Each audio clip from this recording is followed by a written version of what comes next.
The violins played soft in the distance, glittering lights draped over the chandeliers like frost on glass. People in tuxedos and satin gowns floated through the golden hall of Langston Manor, one of the oldest private estates in New York. It was the kind of place people rented to show the world just how untouchable they were. Before we begin, drop a comment and tell us, what would you do in this situation? Be honest, tell me in the comments below. We read every comment. Let's begin. I stood near the corner of the ballroom, dressed in a simple navy dress, not cheap, not expensive, the kind of thing that said I came here out of obligation, not to show off. I shouldn't have come. I knew that now. Why is she even here? My cousin Vanessa whispered to another bridesmaid, her gaze flicking toward me like I was gum on her shoe. She was marrying into British aristocracy today, or at least pretending to, and every breath she took screamed entitlement. I tried to ignore it. I hadn't come to cause drama. I came because I was invited, barely. But then, she's a waste of space. My Uncle Jared roared from across the ballroom, voice echoing over the soft music. Heads turned. Conversation stopped. I blinked. The crowd parted around me like I had some disease, and Uncle Jared stomped toward me, eyes blazing. His tuxedo jacket was unbuttoned, his hair slicked back like a villain from a Wall Street movie. "What did you just say?" I asked, my voice steady. "You heard me," he spat. "You come here acting like you belong? Wearing that?" His hand jabbed toward my dress, disgust curling his lip. "You're lucky we did not invite you after what your father did." I froze. My chest squeezed. Then he did it. In one violent motion, he reached forward and ripped the gold necklace from around my neck. It was the only thing I had left from my mom. The clasp snapped. The chain hit the floor. The ballroom gasped. My hand flew to my throat. My voice cracked. That was my mother's. She should have taken it with her, Jared hissed. "Enough," I shouted, finally snapping. My eyes burned, but I refused to cry. Not in front of them. Not again. Then my stepmother chimed in, voice like acid. "She's lucky we even let her in. If it weren't for Vanessa being kind-hearted, you wouldn't have stepped one foot into this building." Kind-hearted? I laughed bitterly. "She's as plastic as the tiara on her head." Gasps. Murmurs. I didn't care anymore. I looked at all of them. My uncle, my stepmother, my cousin, the entire smug, gloating family that had humiliated me, whispered about me, written me off like I was nothing more than a charity case. I bent down, slowly picked at my broken necklace, then stood tall. And I said it. "You'll be begging soon." They laughed. But then, the ballroom doors opened. Heavy footsteps echoed against the marble. Everyone turned. And then they saw him. He was wearing a black tailored suit, no tie, shirt unbuttoned at the collar. His presence changed the air. My husband, Cole Carter, former Silicon Valley ghost. Now a billionaire investor whose name made bankers and CEOs lose sleep. They all went pale. Jared took a step back. Vanessa's fiancé froze mid-laugh. My stepmother's mouth opened, but nothing came out. Cole walked past them like they were invisible. His eyes found mine, and the warmth in them melted everything that had frozen inside me. He reached out, gently brushed my shoulder where the necklace had been ripped off, and looked me over like he was checking for wounds. "You okay?" he asked, voice low. I nodded. He turned to Jared and the rest of them, and for a second, just a second, I saw fear. "You touched my wife," Cole said. "That was your first mistake." Cole's voice didn't rise. He didn't need to yell. The stillness in the room was worse than any explosion. Every guest stood frozen, some clutching their glasses mid-sip, others awkwardly lowering their phones after trying to sneak a video. Even the waiters paused by the doors, sensing something more real than any royal fantasy unfolding in front of them. My uncle's jaw clenched, but his hand trembled. "Who the hell do you think you are, talking to me like?" "I know exactly who I am." Cole cut him off, stepping forward. "I'm the man who owns the deed to the very estate you're standing in. Langston Manor was sold off 5 weeks ago. And I bought it." Dead silence. The color drained from my stepmother's face. Vanessa blinked rapidly, her manicured fingers twitching around her champagne flute. My cousin's fiancé subtly stepped away from the bridal table, pretending not to notice the train wreck forming. Liar, Jared barked. Langston Manor belongs to the Whitmore family. We've held it for generations. Not anymore, Cole said coolly. Check the records. He pulled a folded document from his jacket and let it fall onto the nearest table. Someone rushed to grab it. A sharp intake of breath confirmed what Cole already knew. His name was right there. Owner. Sole authority. You bought this place?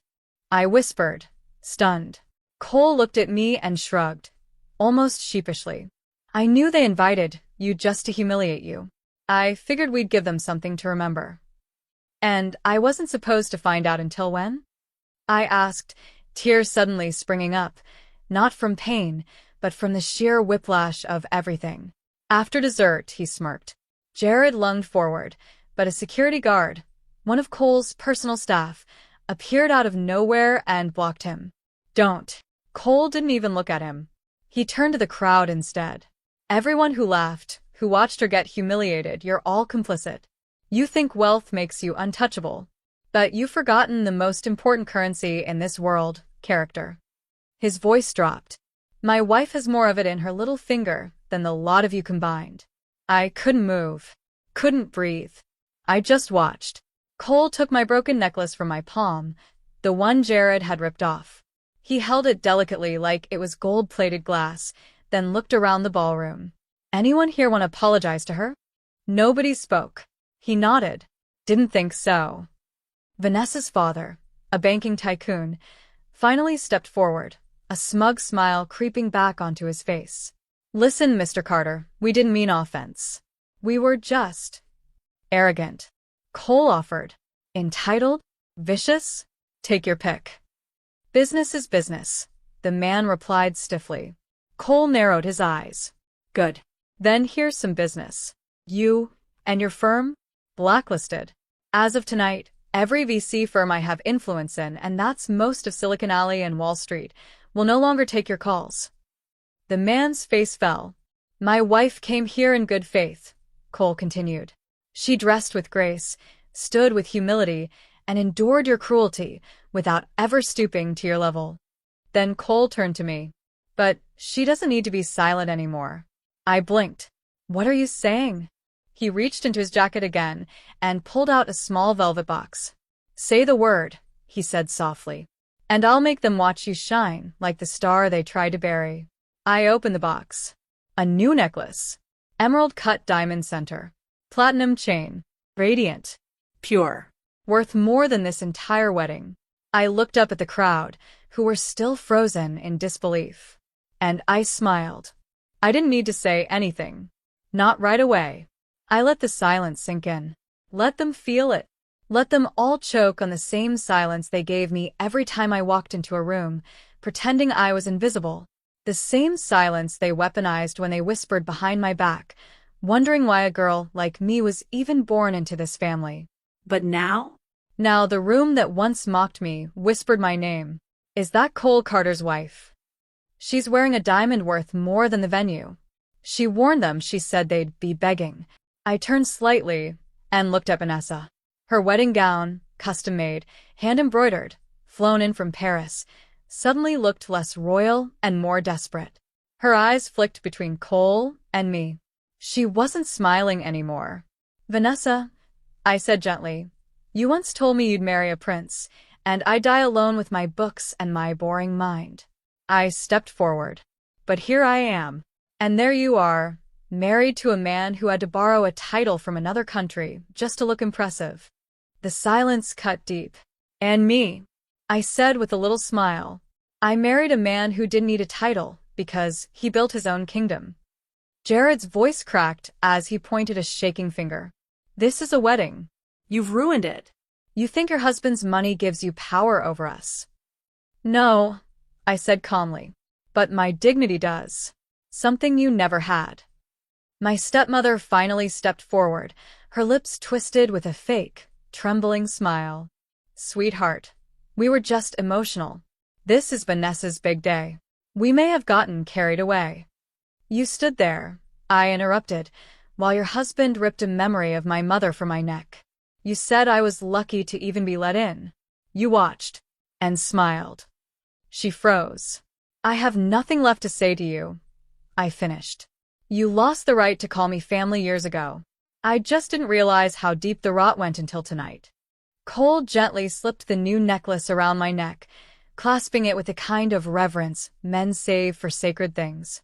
My breath caught as it rested against my collarbone. Cool. Weighty. Real. He whispered, just for me. Let them see who they tried to break. And I did. I stepped forward into the center of the ballroom, the very heart of the empire they tried to exclude me from.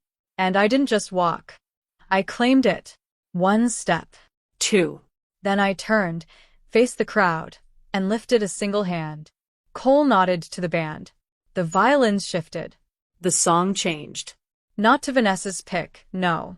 It was my mother's favorite melody. A haunting, elegant piece that echoed through the room like a ghost reclaiming her throne. You can't hijack my wedding, Vanessa shrieked, but her voice cracked on the last word. This is my day. Cole raised a brow. We own the venue, remember? You're actually trespassing. Security, Jared barked. But no one moved. Because they weren't his security. They were Cole's. I turned to Vanessa one last time. Enjoy your royal wedding, I said softly.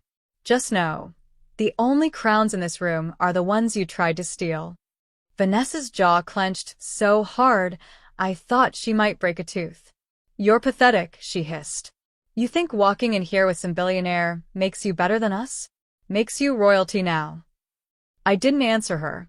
I didn't have to, because the room already had. Everyone, the same guests who once treated me like a joke, now looked at me with awe, curiosity, some even with guilt. Not because I'd suddenly become someone new, but because they finally saw who I always was. And that scared them. Vanessa's new husband stepped toward her, whispering in her ear, maybe don't escalate this, but she shoved him off, shaking with rage. She was nothing. A reject. A scholarship brat. How dare she stand here and act like. Enough, Cole said, his voice cold now. And then he turned. I tried to be polite, he said to Vanessa and her parents. I really did. I came here for her. But you crossed a line. He walked slowly toward the center table, the table reserved for the bride, groom, and inner family. He reached into his jacket again and pulled out a thin file. I was going to wait until Monday, he said, placing the folder on the table. But I think now works better. Jared's face twitched. What the hell is that? Cole looked straight at him. The foreclosure notice. Gasps. Dead silence. I bought out the mortgage to your firm's Manhattan office, Cole said. You know, the one your entire portfolio is tied to. You used it as collateral to fund your daughter's royal wedding. You thought no one would notice the balloon payment due today. Jared went pale. No, you didn't. Oh, I did, Cole said, almost pitying. And I'm calling it in. Vanessa's father lunged for the file, opening it with trembling fingers, scanning the signature at the bottom. It was real. My uncle stumbled backward and grabbed the edge of a chair, sinking into it as though his legs gave out. My stepmother suddenly looked 50 years older. Her pride drained. Her superiority cracked open. You said we'd be family, she whispered to me. You said I was lucky to be let in, I reminded her. She clutched her pearl necklace like a noose. I stepped forward now, and my voice was calm. No shouting. No anger. Just truth. I was never after revenge, I told them.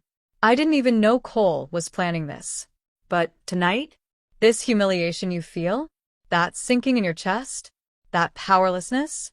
That's what I grew up with. That's what you made me live with every single time you reminded me I was less. I looked at Vanessa now. And you, I said. You never stole a crown. You stole moments. My birthday. My graduation. My mother's memorial. You mocked me when I had nothing. And now that I have something, you say I'm too proud? I just wanted one day, Vanessa whimpered. You got it, I said. And you used it to tear someone down. Vanessa shook, mascara running. I leaned close and whispered, I would have supported you, even loved you like a sister if you ever once treated me like family. Then I stepped back, and Cole gently held out his hand. I took it. He looked at me like I was the only thing in that ballroom that mattered. We turned to leave. And that's when the applause started. Soft. Hesitant. From the back of the room. Then another. Then another. Until it was thunder. Not for Cole. For me. I didn't expect the applause. Not from them. But it didn't come from the loudest ones. Not the mockers. Not the manipulators. It came from the quiet guests. The ones who had sat and watched everything in silence, ashamed now, maybe, or finally awake. A woman near the corner dabbed her eyes. A man at the far end nodded, almost in respect. Vanessa sat stiffly in her chair, veil slipping to the side, staring at the remnants of a wedding that was never really hers to begin with. Her groom stood behind her, hand on her shoulder, but he wasn't looking at her. He was looking at me. My stepmother stayed rooted where she stood, white-knuckling the edge of the table, still in disbelief that the power she once held was gone, shattered in seconds by the very girl she once labeled a nobody. Uncle Jared gripped the foreclosure file with trembling hands. His breathing was shallow. His world had just flipped upside down, and he couldn't scream his way out of it this time. I took one last look at the ballroom. The chandeliers still sparkled. The music had gone quiet, but something in the air had shifted. Something permanent. Cole leaned close to me. Say the word, and I'll buy the rest of the guest list too. I smiled. No need. I think they got the message. He held out his hand. I took it. As we walked toward the grand exit, I passed the very table where Vanessa had sneered at me 2 hours ago. I paused, just for a second, and looked her in the eye. Don't worry, I said quietly. I forgive you. Her lips parted like she wanted to respond, but she didn't. Because what do you say to the girl you tried to destroy when she just walked through fire and came out radiant? We stepped outside. Cool air kissed my skin. The sky had turned indigo, stars blinking above us like the universe had been watching the whole time. A sleek black car waited at the curb, engine purring softly. Cole opened the door for me. Before I got in, I looked back one last time. I had walked into that place's shadow, the family embarrassment, the whispered name on everyone's lips. And I left walking like a queen. Not because of diamonds. Not because of money. But because I never let their hate define me. And they knew it now.